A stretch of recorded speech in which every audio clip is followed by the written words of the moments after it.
반갑습니다, 여러분.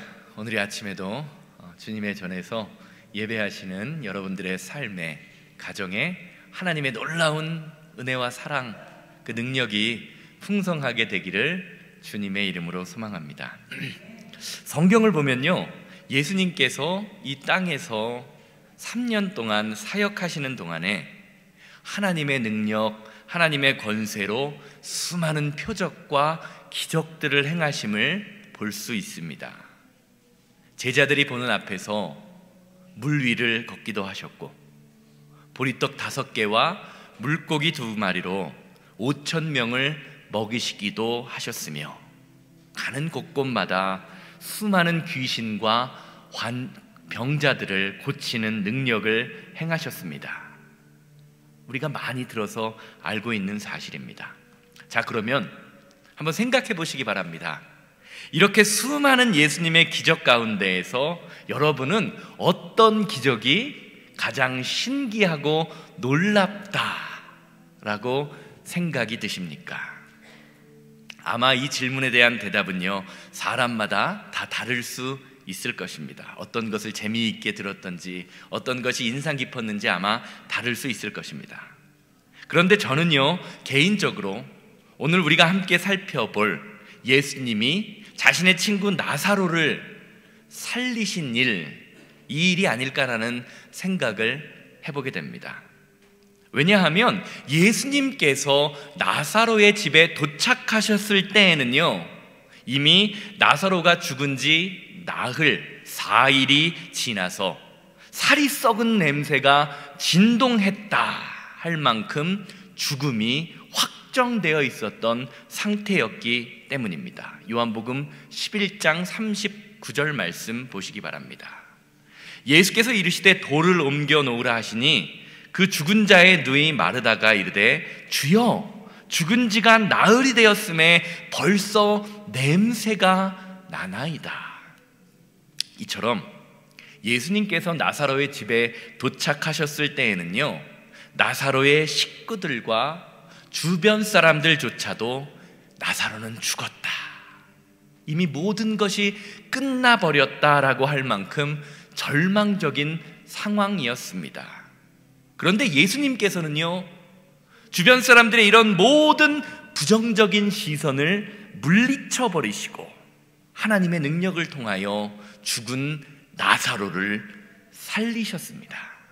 하나님의 영광이 나사로를 통하여, 예수님을 통하여 선포된 것입니다. 그런데 성경을 보면요, 나사로가 하나님의 능력으로 살아난 후에 예수님을 향한 2가지의 반응이 있었다고 성경은 증거합니다. 요한복음 11장 45절과 53절 말씀 보시기 바랍니다. 요한복음 11장 45절 먼저 읽습니다. 마리아에게서 와서 예수의 하신 일을 본 많은 유대인이 그를 믿었으나, 53절 보시기 바랍니다. 이날이 무슨 날이죠? 이날이 나사로를 살린 날이죠. 이날부터는 그들이, 유대인들이 예수를 죽이려고 모의하니라. 먼저 성경은요, 나사로가 죽었다 살아나는 일, 그 일을 통해서 많은 유대인들이 예수님을 믿게 되었다, 하나님의 영광을 믿게 되었다라고 선포합니다. 그러나 반대로 유대인의 지도자들, 바리새인과 서기관들 사이에서는요, 예수님을 죽여야겠다라는 논의가 또한 시작되었다라는 것을 말해줍니다. 같은 시간, 같은 사건을 바라보는 극명한 2가지의 반응이 있었던 것입니다. 성경이 이렇게 나사로의 사건을 통해서 2가지의 시선을 저와 여러분들에게 알려주는 이유는, 저와 여러분들이 이 세상에서 믿음으로 살아갈 때에 세상 사람들이 저와 여러분들을 어떻게 바라보는지 알려주기 위함입니다. 사랑하는 여러분, 우리가 믿음으로 살면서 하나님의 능력, 하나님의 일을 이 세상에 드러내게 되면요, 사람들은 그 믿음의 일을 보고 하나님을 찬양하고 하나님의 살아계심을 경험하게 됩니다. 그러나 또 반대로 그게 무슨 하나님의 일이냐, 그렇게 이야기하면서 시기하고 질투하고 우리가 망하기를 원하는 사람들의 모습 또한 나타나게 된다는 것입니다. 신앙생활 하면서 아마 많이 경험해 보셨을 것입니다. 자, 그렇다면 과연 이 세상 속에서 우리가 성도로서 믿음을 가지고 산다는 것, 그것은 과연 어떤 삶일까요? 또한 믿음으로 사는 것이 저와 여러분들에게 무엇이 유익하겠습니까? 오늘 말씀 속으로 깊이 들어가 보면서 성경이 저와 여러분들에게 어떤 메시지를 주는지를 살펴보기 원합니다. 말씀 가운데 함께 하시는 하나님의 은혜가 오늘 말씀을 들으시는 여러분들의 삶과 가정에 함께 하시기를 주님의 이름으로 소망합니다. 오늘 말씀인 요한복음 11장 말씀을 찬찬히 살펴보면요, 요한복음 11장 말씀은 예수님의 친구 나사로가 병들었다, 아팠다라는 말로 시작합니다. 1절에서 2절 말씀 함께 보십니다. 어떤 병자가 있으니 이는 마리아와 그 자매 마르다의 마을 베다니에 사는 나사로라. 이 마리아는 향유를 주께 붓고 머리털로 주의 발을 닦던 자요, 병든 나사로는 그의 오라버니더라. 오늘 말씀에는 구체적으로 나와 있지 않지만 아마 나사로의 병은요 매우 심각한 상태였던 것 같습니다. 예수님을 만나고 고쳐지기는 했지만, 살아나기는 했지만, 의사를 만나고 약을 사용해 보아도 병세가 좋아지지 않자, 아니 오히려 더 나빠지자 나사로의 동생인 마리아와 마르다가 예수님께 사람을 보냅니다. 그러면서 말하기를 뭐라고 말합니까? 당신의 친구 나사로가 병들었습니다 라고 말합니다. 3절 말씀 보시기 바랍니다. 이에 그 누이들이 예수께 사람을 보내어 이르되 보시옵소서, 사랑하는 자가 병들었나이다 하니. 아마 예수님도 어릴 적 동네 친구였던 나사로와 마리아 마르다의 가정을 사랑하셨던 것 같습니다. 5절 말씀이 그것을 이야기해 주죠. 5절 말씀 함께 봅니다.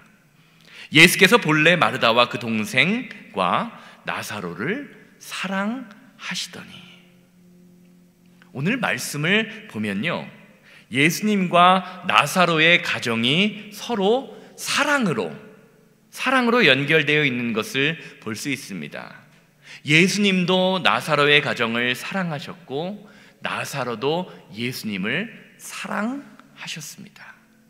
그런데 이렇게 서로에 대한 사랑 고백을 보면서 저와 여러분들이 주목해야 할 점이 한 가지 있습니다. 그것은 바로 3절에서 마리아와 마르다가 고백하는 그런 사랑한다라는 말과 5절에서 예수님이 마리아의 가정을 사랑하셨다는 그 두 고백이 서로 다른 고백이라는 것입니다.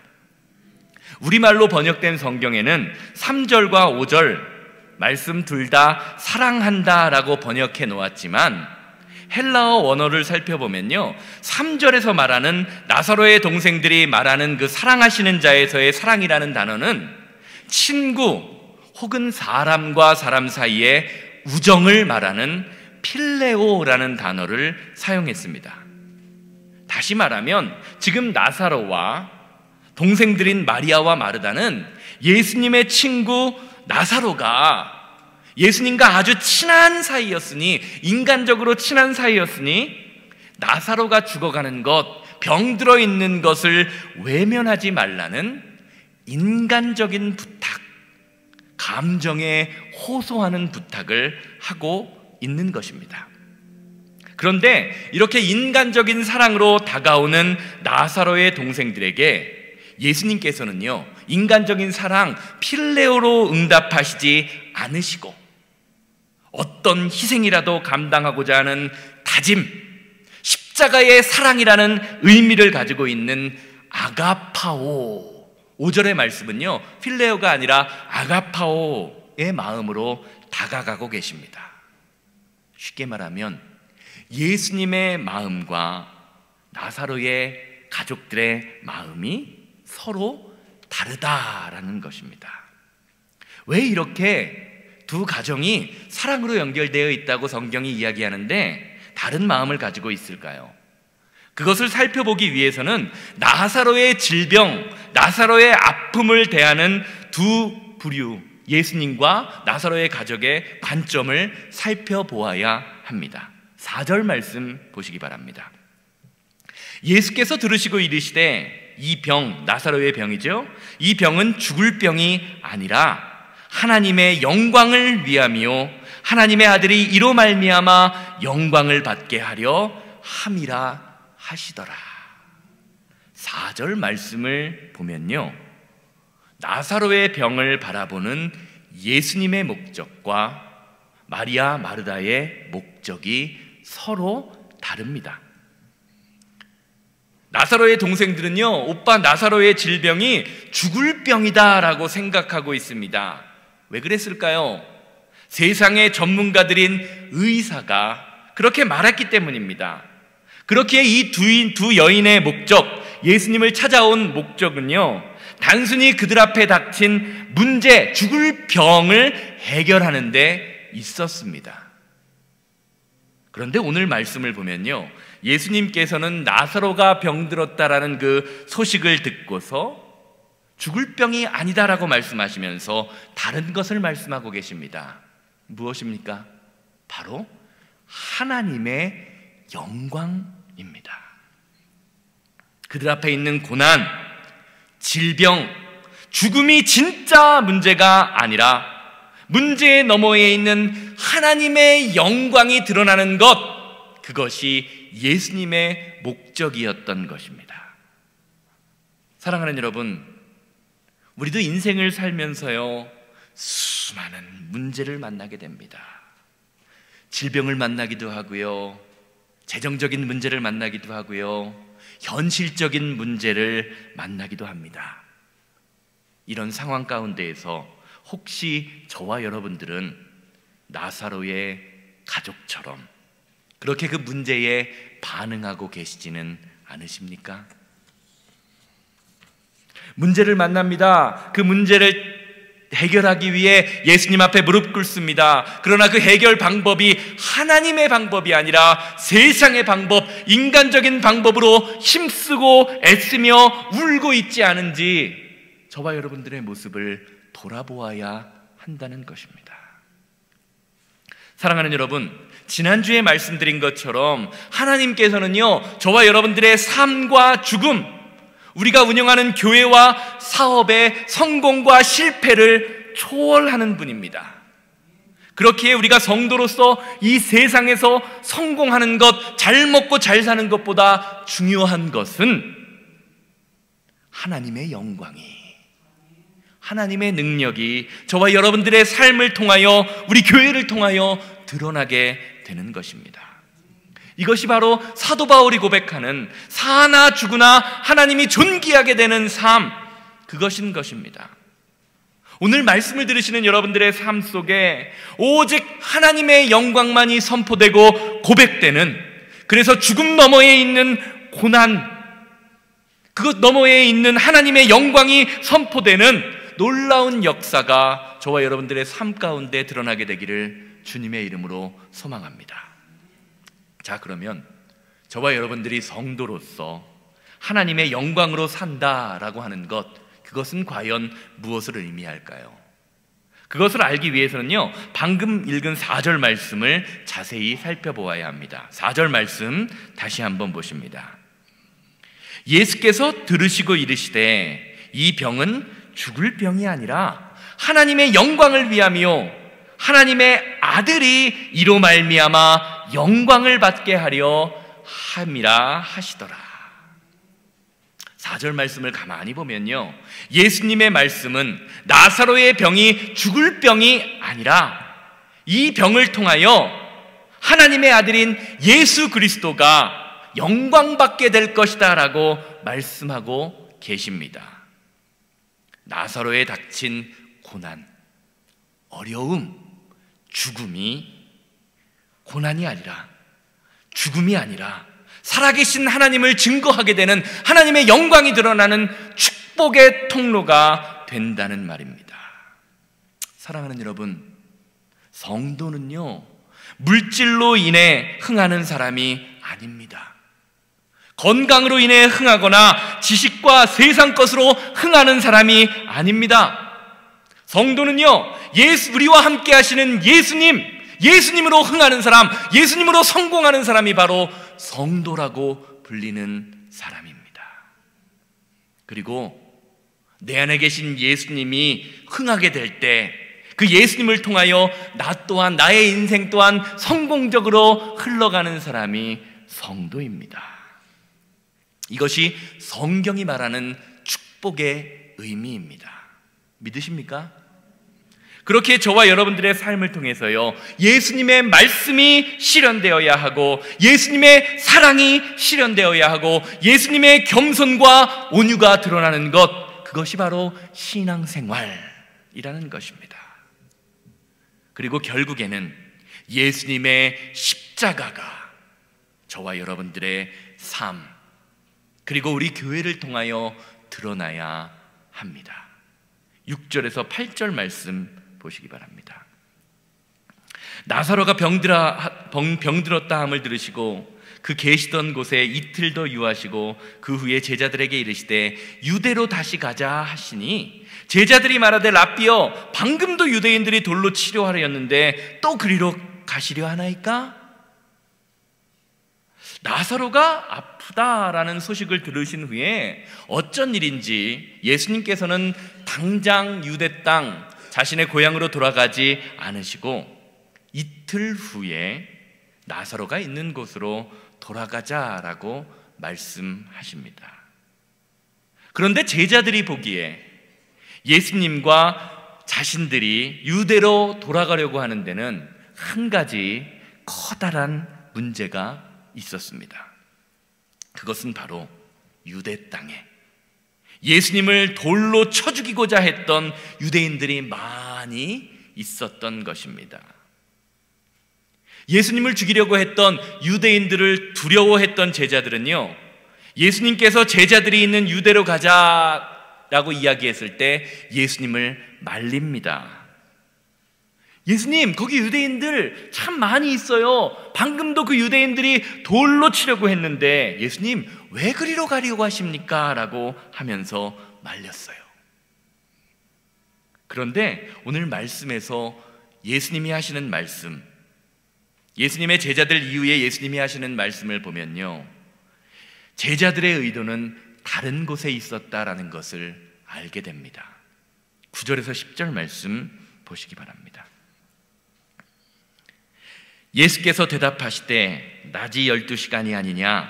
사람이 낮에 다니면 이 세상의 빛을 보므로 실족하지 아니하고 밤에 다니면 빛이 그 사람 안에 없는 거로 실족하느니라. 참 이해가 안 가죠? 동문서답 같습니다. 제자들이 유대로 가는 것을 말리려고 하자 예수님은요, 뜬금없이 낮에 다니는 것과 밤에 다니는 것 이야기를 하면서 이 세상의 빛을 보며 낮에 다니는 사람들은 실족하지 않을 것이다 라고 말씀하십니다. 언뜻 보면 무슨 말인지 이해가 잘 안 됩니다. 혹시 이 말씀 이해가 되시는 분이 있으십니까? 되시는 분 있으신가요? 그럼 그분 나오셔서 설교를 하셔도 될 텐데.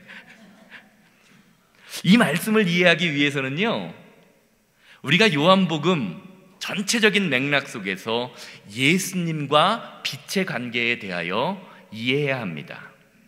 요한복음 9장 5절 말씀을 보면요, 예수님이 당신을 가리켜 이렇게 이야기합니다. 내가 이 세상에 있는 동안에는 세상의 빛이로다. 빛이로다. 또 요한복음 1장 말씀을 보면요, 예수님이 참 빛이 어두움에 비치되 어두움이 깨닫지 못하라고 이야기하면서 자신을 빛의 모습으로, 세상의 빛으로 설명하는 것을 볼 수 있습니다. 그러니까 오늘 본문 말씀에서 사람들이 낮에 다니면서 이 세상의 빛을 보면 실족하지 않을 것이다 라는 이 말은요, 제자들, 예수님과 함께하는 사람들이 예수님과 함께 있기만 하면 넘어지지 않고 안전할 것이다 라는 말을 비유적으로 말씀하시는 것입니다. 사실 오늘 말씀을 잘 보면요, 제자들이 유대로 가지 말아야 한다라고 예수님을 걱정하는 이유는요, 예수님을 걱정했기 때문이 아니기 때문입니다. 예수님과 함께 가다가 예수님께 던지는 돌에 내가 맞으면 어떡하지? 자기가 돌에 맞고 핍박받을지도 모른다는 걱정 때문에 그런 말을 한 것입니다. 겉으로는 예수님을 걱정하는 것처럼 보이지만 그 안에 예수님의 말씀에 순종하는 것 때문에 손해보고 핍박받기 싫다라는 그 마음을 예수님께서 읽으셨던 것입니다. 사랑하는 여러분, 하나님을 믿으면서 예수님 때문에 손해볼 수는 없어, 예수님 때문에 핍박받을 수는 없어 하는 이 제자들의 모습, 그 모습이 혹시 저와 여러분들의 모습은 아닙니까? 많은 성도들이요, 예수님을 믿으면서 세상에 빛이 되고 생명의 능력을 얻기 원한다고 고백합니다. 그런데 예수님을 믿으며 손해보고 힘들고 핍박받는 것은 주저합니다. 왜냐하면 우리가 축복이라고 생각하는 것들, 그러한 것들이 세상에서 온다. 쉽게 말하면 돈이 축복이다라고 생각하기 때문입니다. 편한 것이 축복이다라고 생각합니다. 성공하는 것, 사업이 잘 되는 것이 축복이다라고 생각하기 때문입니다. 그래서 예배를 드리기 위해 가게를 닫고 온전한 물질과 11조를 드리고 예수님의 이름으로 다른 사람을 섬기는 것이 손해가 된다고 생각합니다. 이것이 하나님을 바라보지 않고 세상을 바라보는 성도의 모습입니다. 예수님은 이런 모습을 뭐라고 설명하십니까? 밤에 다니는 것이다. 밤에 다니는 것이다라고 말씀하시면서 밤에 다니는 사람의 결국 나중은 넘어지는 것으로 끝나게 된다라고 제자들에게 말씀하십니다. 아니, 저와 여러분들에게 오늘 말씀을 통하여 말씀해주고 계십니다. 사랑하는 여러분, 지금 여러분이 걸어가고 계시는 그 길은 넘어지지 않는 안전한 길, 예수님, 세상의 빛 대신 예수님과 함께하는 길입니까? 아니면 위태하여 넘어질 수밖에 없는 어두움을 향하여 달려가고 계십니까? 갈라디아서 6장 8절에서 9절 말씀 함께 보십니다. 자기 육체를 위하여 심는 자는 육체로부터 썩어질 것을 거두고 성령을 위하여 심는 자는 성령으로부터 영생을 거두리라. 우리가 선을 행하되 낙심하지 말지니 포기하지 아니하면 때가 이름에 거두리라. 사랑하는 여러분, 지금 여러분들의 삶의 자리에서 심는 것이 여러분의 열매를 결정합니다. 믿으십니까? 육신을 위하여 심으면 결국 여러분들이 얻게 되는 것, 그것이 썩어 없어질 것을 거둘 수밖에 없고, 성령을 위하여 심으면 영생의 열매, 성령의 열매가 드러나게 된다고 성경이 말해주고 있습니다. 제자들 보시기 바랍니다. 예수님이 이렇게 말씀하시는데도요, 예수님의 말씀을 알아듣지 못하고 계속해서 딴소리를 해댑니다. 그들의 관심이 썩어 없어져 버릴 것에 있었기 때문입니다. 요한복음 11장 11절 말씀 보세요. 이 말씀을 하신 후에 또 이르시되 우리 친구 나사로가 잠들었도다. 그러나 내가 깨우러 가노라. 그러자 예수님의 제자들이 이 말씀을 듣고 12절과 같이 대답합니다. 제자들이 이르되 주여 잠들었으면 낫겠나이다 하더라. 제자들은요, 나사로의 동생들이 보낸 사람들이 나사로의 위급한 상황, 나사로가 죽을 것 같습니다라고 이야기했기 때문에 이미 이틀이 지나버렸으니 나사로가 죽었을지도 모른다라고 생각했습니다. 그래서 차라리 지금 나사로가 잠들어 있으면 예수님께서 그 병을 고칠 수 있을지도 모른다라고 생각합니다. 때는 늦었다, 다 끝났을지도 모른다라고 생각한 것입니다. 왜 그렇습니까? 그들이 나사로를 통하여, 지금 이 질병을 통하여 바라보고 있는 것이 죽음이었기 때문입니다. 사망을 바라보고 있었기 때문입니다. 그런데 예수님은 모두가 끝났다고 하는 그때에 세상과는, 제자들과는 다른 선포를 하십니다. 15절 말씀 보세요. 내가 거기 있지 아니한 것을 너희를 위하여 기뻐하노니 이것은 너희로 믿게 하려 함이라. 그러나 그에게로 가자 하시니. 14절 말씀을 보면요, 예수님은요 이미 나사로가 사망한 것, 죽은 것을 알고 계십니다.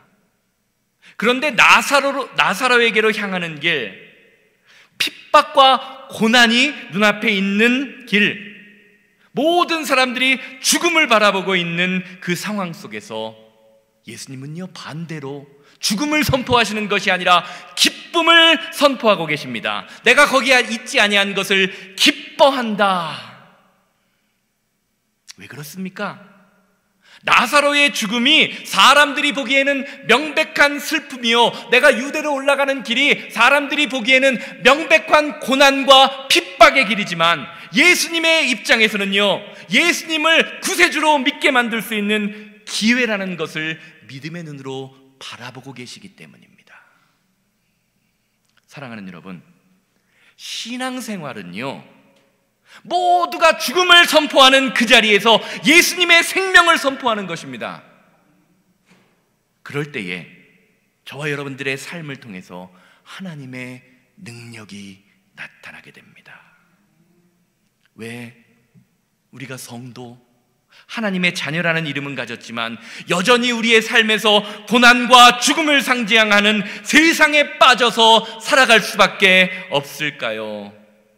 그것은요, 우리 안에 아까 제가 말씀드린 것처럼 제자들의 모습, 예수님을 따르며 얻게 될 죽을 걱정, 손해볼 걱정, 망할 걱정이 우리의 믿음의 눈을 가리웠기 때문입니다.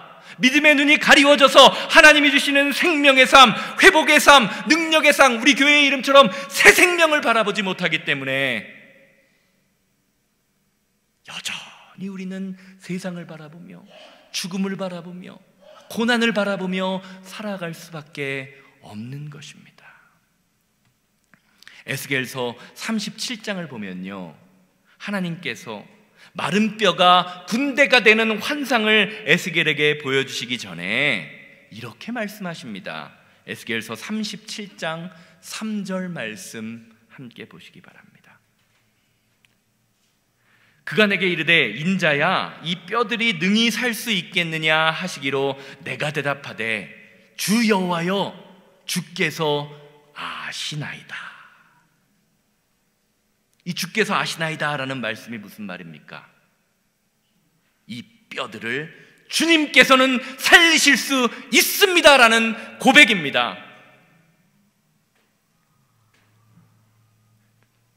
뼈밖에 남지 않아서, 뼈가 산더미처럼 쌓여서 아무것도 할 수 없는 죽음의 상황 가운데에서 하나님은 능히 이 뼈를 살리실 수 있는, 사망의 권세를 이길 수 있는 능력이 하나님께는 있음을 선포하고 있는 것입니다.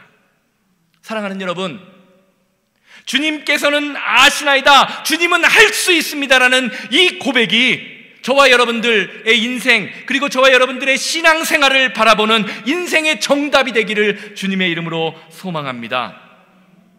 세상의 고통, 아픔과 상처와 같은 것들이 저와 여러분들을 죽음으로 몰고 가는 것, 그것만을 바라보지 마십시오.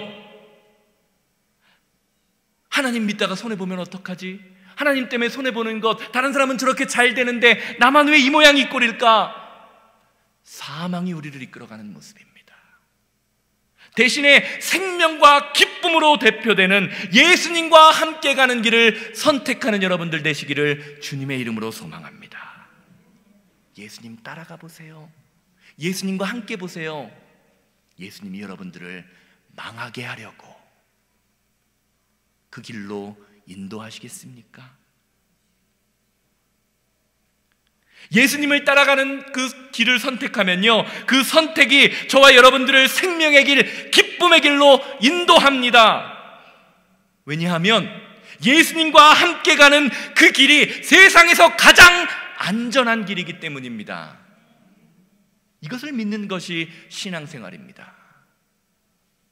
이것을 고백하지 못하면요, 아무리 주구장창 교회에 열심히 나와도 하나님의 능력, 하나님의 영광을 인정하지 못하는 것입니다. 결론적으로 말씀드리겠습니다. 성경을 보면요, 사도 바울은요, 예수님을 위해서 많은 박해와 고난, 심지어는 죽음의 위협까지 받습니다. 그러나 그는요, 그렇게 어렵고 힘들고 고난과 핍박과 많은 감옥살이 가운데에서도 항상 감사하고 기쁨을 누리며 살았다고 성경은 증거하는 것을 보게 됩니다. 로마서 8장 18절은요, 그가 보았던 믿음의 비밀에 대하여 이렇게 이야기합니다. 생각하건대 현재의 고난은 장차 우리에게 나타날 영광에 비교할 수 없도다.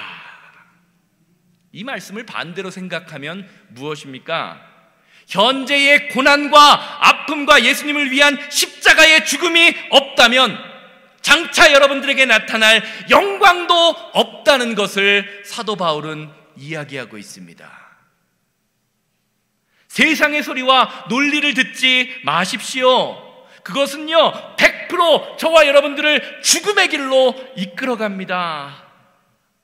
당장은 편해 보이고 당장은 내게 좀 유익이 있는 것 같지만 결국에는 손해입니다. 그러나 우리가 예수님과 함께하며 예수님이 걸어가신 그 길을 걸어간다면요, 예수님께서 저와 여러분들의 삶을 지켜주시고 인도해 주십니다. 예수님을 위해 손해보는 성도, 예수님을 위해 핍박받는 교회, 예수님을 위해서라면 과감히 나의 유익과 만족을 포기하고 내려놓을 수 있는 교회, 그것이 하나님이 우리 새생명교회를 이 자리에 세우신 목적이며 저와 여러분들이 지금 이 자리에서 하나님을 예배하고 있는 이유인 것입니다. 신앙생활하는 것이 때로는 너무 힘들어요. 신앙생활하는 것이 때로는 너무 외로워요. 신앙생활하는 것이 나만 손해보는 것 같습니다. 그래도 예수님과 함께하는 그 길이 가장 안전하고 좋고 행복한 길입니다. 다 같이 기도하시겠습니다.